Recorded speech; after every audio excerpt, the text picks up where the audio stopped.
ప్రేక్షకులకు నమస్కారం. నేను మీ doctor P S Sagar. First of all నా వైద్య మిత్రులందరికీ హ్యాపీ డాక్టర్స్ డే. సో చాలామంది పేషెంట్స్ కూడా నాకు విషెస్ పంపించారు. వాళ్ళందరికీ కూడా మనస్ఫూర్తిగా థ్యాంక్ యూ. ఈరోజు doctors day. Doctor Bidhan Chandra Roy అని ఒక ఫేమస్ ఫిజిషియన్, వెస్ట్ బెంగాల్ సంబంధించిన సెకండ్ చీఫ్ మినిస్టర్ తను. సో తనని గుర్తించుకొని నేషనల్ డాక్టర్స్ డే అనేది మనము సెలబ్రేట్ చేసుకుంటాము.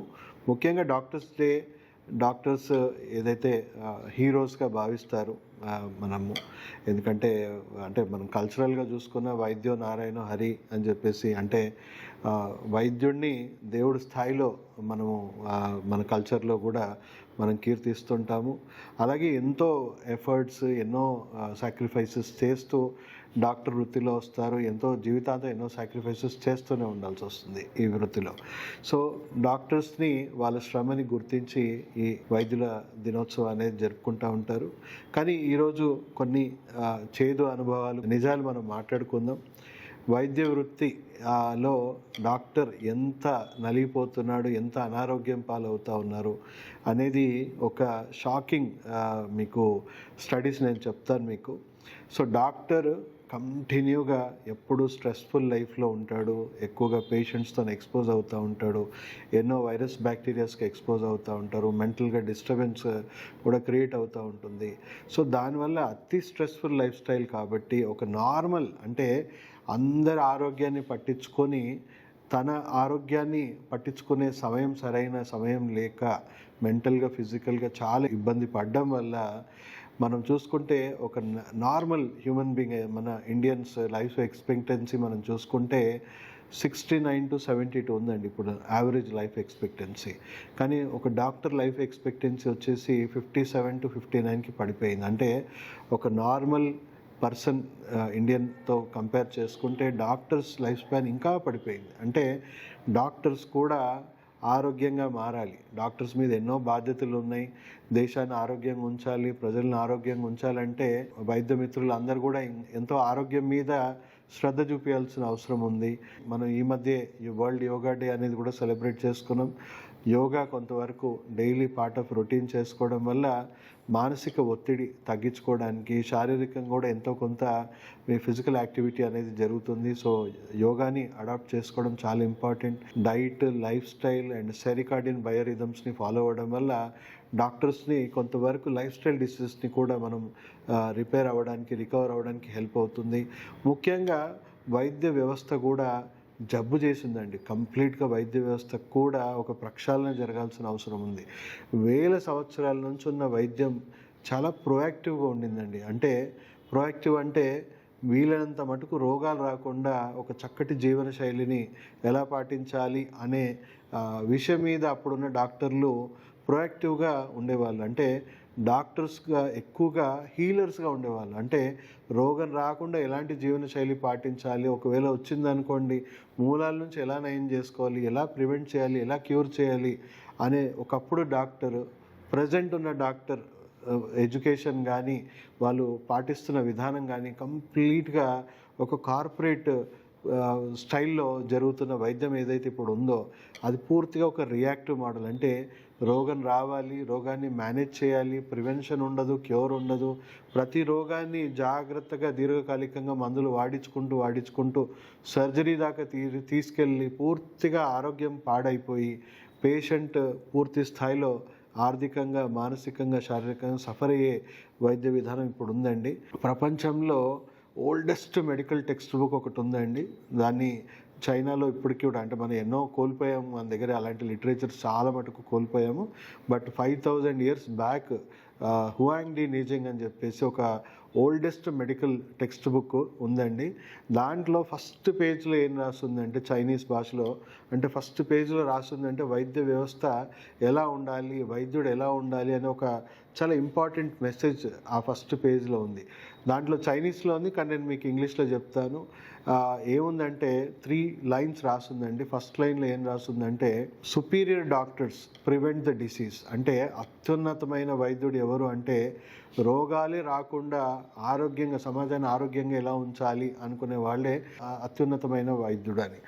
Secondary doctors treat the disease and prevention. అంటే రెండో రకమైన డాక్టర్, సెకండ్ గ్రేడ్ డాక్టర్ ఎవరు అని అంటే డిసీజ్ వచ్చాక ఎలా ప్రివెంట్ చేయాలి, ఎలా క్యూర్ చేయాలి అని నేర్పించేవాడు సెకండ్ గ్రేడ్ డాక్టర్గా పరిగణించాలి.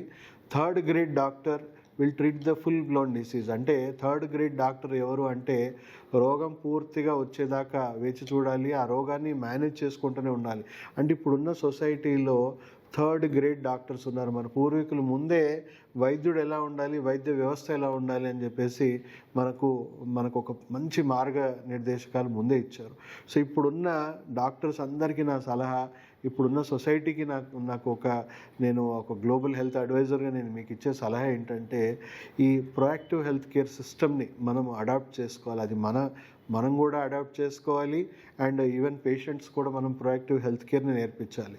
వాళ్ళకి ఫస్ట్ సెల్ఫ్ హెల్త్ కేర్ నేర్పించండి. డైట్, లైఫ్ స్టైల్, స్ట్రెస్, ఇమ్యూనిటీని మనం పాటించడం వల్ల 90% రోగాలు మనకు వస్తున్నాయి. ఆ రోగాలు రాకుండా ఉండడానికి ఫస్ట్ మీరు సెల్ఫ్ హెల్త్ కేర్ ఎలా తీసుకుంటున్నారు అని ప్రతి పేషెంట్ని అడగాలి, ప్రతి డాక్టరు పాటించాలి. డాక్టర్స్ కూడా మనుషులేనండి, మీలో నుంచి వచ్చిన వాళ్ళు మేమందరం. సో మీతో పాటు మేము కూడా. కానీ ఒక రియాక్టివ్ మోడల్ ఫాలో అవ్వడం వల్ల మీ ఆరోగ్యాలు మేము పాడు చేయడమే కాకుండా మా ఆరోగ్యాలు కూడా మేము పాడు చేసుకున్నాం, మా లైఫ్ స్టైల్ కూడా పాడు చేసుకున్నాం.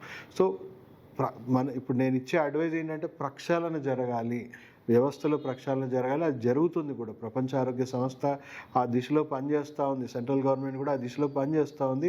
కొన్ని మంచి అడుగులు కూడా ముందుకు పడుతున్నాయి, ఆశాజనకమైన అడుగులు కూడా ముందుకు పడుతున్నాయి. కానీ అందరం కలిసి చేస్తేనే ఈ వ్యవస్థలో మార్పు వస్తుంది కాబట్టి చెప్తున్నాను, మీ దృష్టికి తీసుకొస్తున్నాను. సో ఒక ప్రొయాక్టివ్ హెల్త్ కేర్ సిస్టమ్ని మనం సమాజంలో తీసుకురావాలి. ఈ రియాక్టివ్ మోడల్ అంటే ఇన్సూరెన్స్ మీద ఆధారపడిన మోడల్ ఉంది ఇప్పుడు. ఇన్సూరెన్స్ కాదండి, అష్యూరెన్స్తో బతకడం అందరం నేర్చుకోవాలి. కష్టపడుతూ ఆరోగ్యాన్ని పట్టించుకోకుండా ఇన్సూరెన్స్ కంపెనీలకు ఇన్సూరెన్స్ కట్టుకుంటూ ఆరోగ్యంగా ఉంటా అంటే అదంతా భ్రమే. మీరు ఇన్సూరెన్స్ కంపెనీలని పోషించడం తప్ప మీ ఆరోగ్యానికి ఏ రకంగా పనికిరావు. సో ఆరోగ్యం ఫస్ట్ ఆఫ్ ఆల్ హాస్పిటల్స్లో లేవండి, మీ ఇంట్లో ఉన్నాయి, మీ కిచెన్లో నుంచి స్టార్ట్ అవుతుంది. సో మీరు తినే ఫుడ్లో మీకు ఆరోగ్యం ఇస్తుందా, అనారోగ్యం ఇస్తుందా అనే విషయాన్ని ఫస్ట్ తెలుసుకోండి. నా జీవనశైలి ఆరోగ్యకరంగా ఉందా, అనారోగ్యకరమైన ఉందా, నా మెంటల్ హెల్త్ ఆరోగ్యకరంగా ఉందా, అనారోగ్యకరంగా ఉందా, ఎలా నా రోగనిరోధక శక్తిని పెంచుకోవాలి, ఎలా నేను స్ట్రెస్ మేనేజ్మెంట్, ప్రతి ఒక్కరూ నేర్చుకోవాలి. డాక్టర్లు నేర్చుకోవాలి, పేషెంట్స్ నేర్చుకోవాలి. మొత్తం వైద్య వ్యవస్థలో మొత్తం కూడా ఈ మార్పు ప్రక్షాళన జరగాలి. అండ్ వీలైనంత మటుకు డ్రగ్స్ వాడకుండా, ఎందుకంటే పొల్యూషన్ మనం ఇప్పుడు అన్ని ఇండస్ట్రీస్ని పొల్యూట్ చేసాము. మొత్తం కంప్లీట్గా నేచర్ని, ప్రకృతిని కూడా పాడు చేసేస్తూ ఉన్నాం. సో మన ఫుడ్ ఇండస్ట్రీ పొల్యూటెడే, మన హెల్త్ ఇండస్ట్రీ పొల్యూటెడే. అన్ని ఇండస్ట్రీస్లో మనం పొల్యూషన్, మన ఆరోగ్యం, ఆయుష్ మీద విపరీతమైన ప్రభావం పడుతుంది. సో యునైటెడ్ నేషన్స్ 2030 వరకు సస్టైనబుల్ డెవలప్మెంట్ గోల్స్ అని చెప్పేసి WHO, యునైటెడ్ నేషన్స్ వర్క్ చేస్తున్నాయి. సో దాని పట్ల అందరూ అవగాహన పెంచుకోవాలి. మనం కూడా సస్టైనబుల్గా ఎలా ఉండాలంటే మన ప్రకృతిని కానీ మన ఆరోగ్యాన్ని కానీ పాడు చేయకుండా మనం ఎలా బతకాలి అనేది ప్రతి ఒక్కరం కూడా నేర్చుకొని నెక్స్ట్ తరాలు ఆరోగ్యంగా ఉండేలాగా మనందరం బాధ్యతగా, మనం ఇప్పటికే మన పూర్వీకులు చేసిన తప్పులు, అంటే మన పూర్వీకులు అంటే పాత వాళ్ళు కాదులేండి, జస్ట్ 1-2 తరాలు పాడు చేసినందుకు మన ఆరోగ్యాలు ఈరోజు ఇలా ఉన్నాయి. నెక్స్ట్ తరాలు అసలు ఊహించుకోవడానికి కూడా కష్టమే. 10-15 ఇయర్స్ కూడా బతుకుతారా పిల్లలు అనే పరిస్థితికి వచ్చేస్తూ ఉంది. సో వైద్యులు, నా మిత్రులు అందరికి కూడా నేను ఇచ్చే సలహా, మీ అందరూ కూడా ఒక ప్రొయాక్టివ్ హెల్త్ కేర్ని పాటించండి. సమాజంలో కూడా ఒక ప్రొయాక్టివ్ హెల్త్ కేర్ సిస్టమ్ని రీడెవలప్ చేయండి. ఆశాజనకమైన కనపడుతున్నాయి, కానీ మనందరం కొంచెం తొందరగా అడిగేస్తే ఇంకా చాలామందికి మేలు చేసినట్టు అవుతుంది. MBBS సబ్జెక్ట్లో కూడా మార్పులు చేర్పులు చేయబోతున్నారు. చాలా మటుకు ఆయుర్వేదం కానీ ఎన్నో ట్రెడిషనల్ సిస్టమ్స్ని WHO గైడ్లైన్స్ మేరకు సిలబస్లో యాడ్ చేయడం జరుగుతుంది. దానివల్ల డాక్టర్ కూడా తన ఆరోగ్యాన్ని పాటించుకోవడమే కాకుండా పేషెంట్స్ కూడా ఒక ఆరోగ్యకరమైన సలహాలు, సూచనలు ఇవ్వడానికి అవి చాలా హెల్ప్ అవుతుంది. యోగాని కూడా డాక్టర్స్ ఖచ్చితంగా పాటించాలని సెంట్రల్ గవర్నమెంట్ చాలా పెద్ద ఎత్తున ప్రమోట్ చేస్తూ ఉంది. అది కూడా ఒక మంచి మూవ్, డాక్టర్స్ ఆరోగ్యం కూడా ఇంప్రూవ్ అవ్వడానికి. సో నెక్స్ట్ మీకు WHO గైడ్లైన్స్ గురించి మనం తెలుసుకోవాలి. 2025 నుంచి 2034 వరకు ఎలా ప్రక్షాళన చేసుకుంటా ఆరోగ్య వ్యవస్థని ఒక ప్రొయాక్టివ్ హెల్త్ కేర్ సిస్టమ్గా మార్చి అందరూ ఆరోగ్యంగా ఉండాలి, దాంట్లో మనం కూడా ఉండాలి అనే ఒక భావనతోని ఆరోగ్య వ్యవస్థలో జరుగుతున్న ప్రక్షాళనలో మీరందరూ కూడా భాగస్వామ్యం అవ్వాలి. సో మా వీడియోస్ ఇలాంటి ఎడ్యుకేషనే మీకు ఇవ్వడానికే మేము ఈ ఛానల్ పెట్టడం జరిగింది. సో ఖచ్చితంగా మీకు తెలిసిన డాక్టర్స్కి విష్ చేసుకుంటూ ఈ వీడియోని మీరు కూడా పంపగలరు. అండ్ మీకు తెలిసిన ప్రతి ఫ్రెండ్స్కి, కొలీగ్స్ కూడా మీరు ఈ వీడియోని షేర్ చేయండి. దయచేసి మా ఛానల్ మీరు సబ్స్క్రైబ్ చేసుకొని లైక్ చేసి మీ విలువైన సలహాలు, సూచనలు కమెంట్స్ రూపంలో పెట్టాలని కోరుకుంటూ సెలవు తీసుకుంటూ మీ డాక్టర్ సాగర్.